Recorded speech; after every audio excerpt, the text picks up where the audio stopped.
now let's get to cardiac tumors. So let's first start by looking at this MRI. So when you're shown an image on your exam, do not freak out. Take a time for yourself, take a second, and orient yourself with the image. So obviously we're looking at the cardiac chambers with a particularly unique structure delineated here in our most posterior. So this is the anterior, this is posterior, this is the patient's left, this is the patient's right. This is a CT scan, right? So we know that the left atrium is the most posterior chamber of the heart. So this is probably left atrium, right? Of course it is, and there's something in it. What could potentially be in this left atrium that has a huge mass-like presentation? Considering the slide says cardiac tumors, that's probably the answer. But yes, you need to think about this. Now the chance of them showing you an image like this may not be the most particularly high yield, but it's important to know everything about cardiac tumors because they could potentially show you an image and ask you a question. Now, what is the most common tumor to find in the heart? It is a metastatic tumor, usually melanoma or lymphoma. So when you think about cardiac tumors, melanoma and the lymphoma are the two that you should be thinking about if you're worried about some sort of metastasis. This is an incredibly high yield fact because it's an exception to most rules, and test question writers love things that deviate from what a logical mind would expect. The most common primary cardiac tumors in adults. So, in the adult population, you definitely want to be worried about myxomas. And the most common primary cardiac tumor, as in they arise from cardiac tissue, in children, you need to be worried about rhabdomyomas. What do you need to know about myxomas and rhabdomyomas? Well, what does this word mean? These are usually benign tumors originating from mesenchymal cells. Mesenchymal cells are also the cells that give origin to the type of tissue that comprises the heart valves. So this makes a lot of sense considering the name myxo means mucus and the name oma means mass. So this is a mass that produces something mucousy. Now you can make this connection with the fact that mesenchymal cells differentiate into tissues that make heart valves that are covered with mucopolysaccharides. Where would we even worry about seeing a myxoma? The most common place for these mesenchymal cells to start proliferating like crazy is near the fossa ovalis in the atrial septum. Remember, the fossa ovalis is a remnant of the foramen ovale. So these are big round masses that sit on a peduncle. It looks like this. So this is a peduncle or a stalk. And this is our big round mass of myxomatous tissue. So basically, it's like a big wrecking ball in the atria. So imagine this is interatrial septum, and this is our chamber. This is the left atrium we were looking at on the CT scan. So think about a vignette. Miley Cyrus comes in because she just passed out in the middle of her concert. Vital signs are stable, she's in no acute distress, labs are normal, including a negative urine drug screen.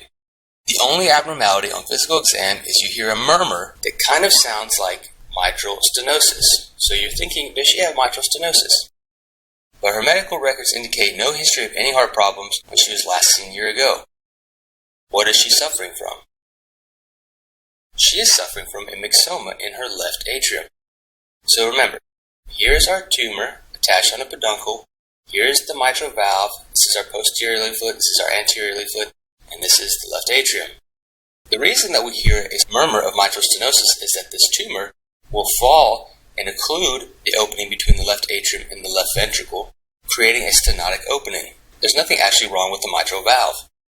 This tumor is like a wrecking ball inside of the left atrium on a thin stalk. It is just crashing into the mitral valve when it opens, and it decreases the opening ability of the mitral valve, and therefore there will be less blood passing into the left ventricle. That is why she passed out. The impeded filling of the left ventricle from this tumor means that we had a decrease in cardiac output, and that led to a syncopal episode.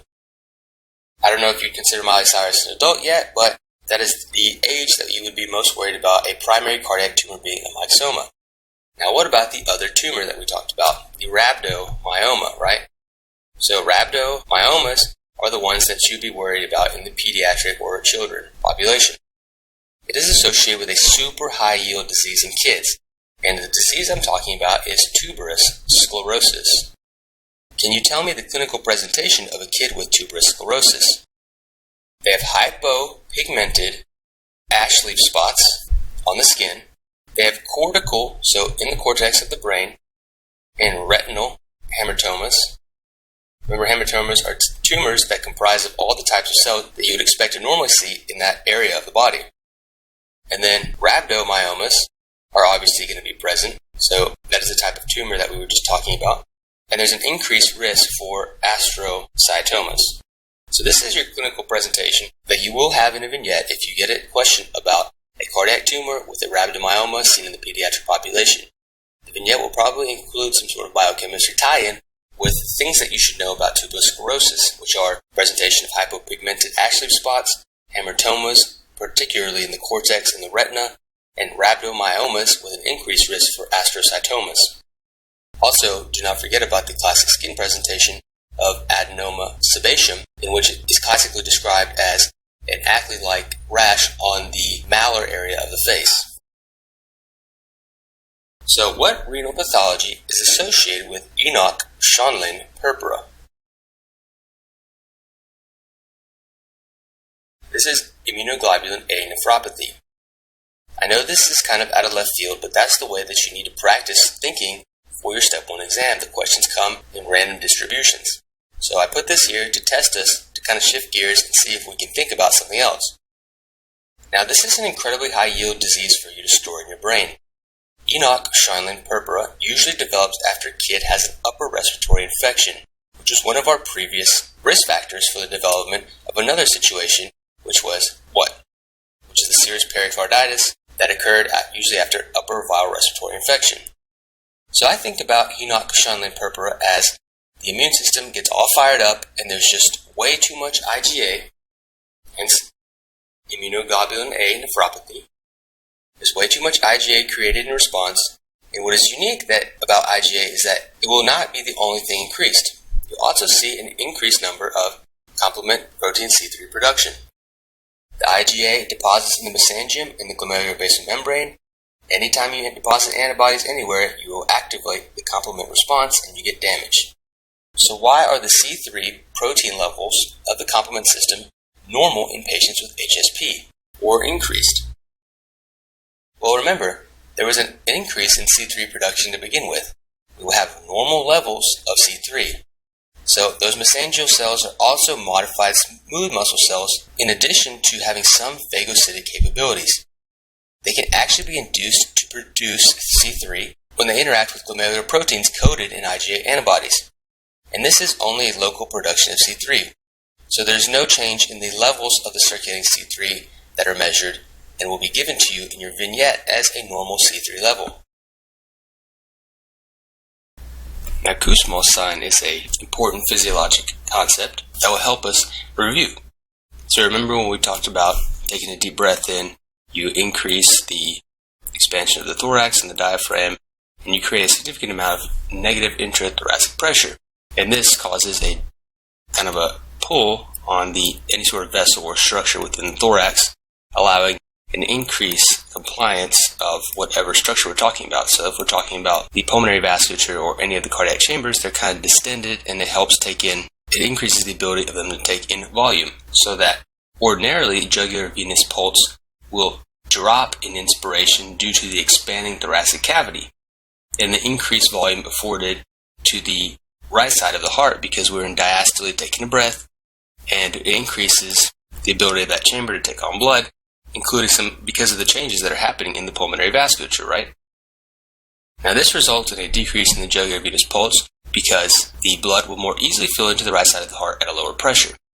Now Kussmaul was really smart and observed that when something is blocking the transmission of the inspiratory negative intrathoracic pressure, such as excess fluid or blood in the pericardial sac, there is a slight difference in the physiology that you see.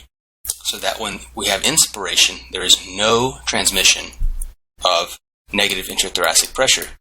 So that expected increased filling on the right side of the heart does not occur due to limited expansion of the right atrium. So let's kind of visualize that.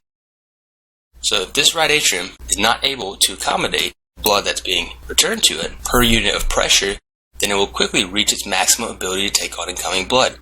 The pressure begins to back up into the superior vena cava, and therefore also the jugular veins, which is J veins there in the diagram. So you can see Kussmaul's sign in any condition that causes compression of the pericardial contents, such as a constrictive pericarditis, right? Makes a lot of sense. And the same situation can occur in a restrictive cardiomyopathy, because both of these are restricting the heart from expanding. So if you imagine your heart is in 4 chambers, it cannot expand due to either some sort of constrictive or restrictive process going on.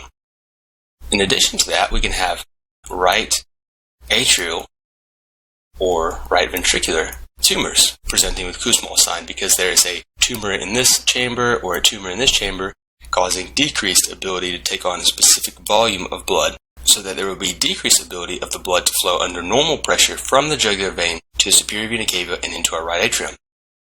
This increases our jugular venous pulse, and clinically you can see jugular venous distension potentially with more notable jugular venous pulse due to this backup of pressure.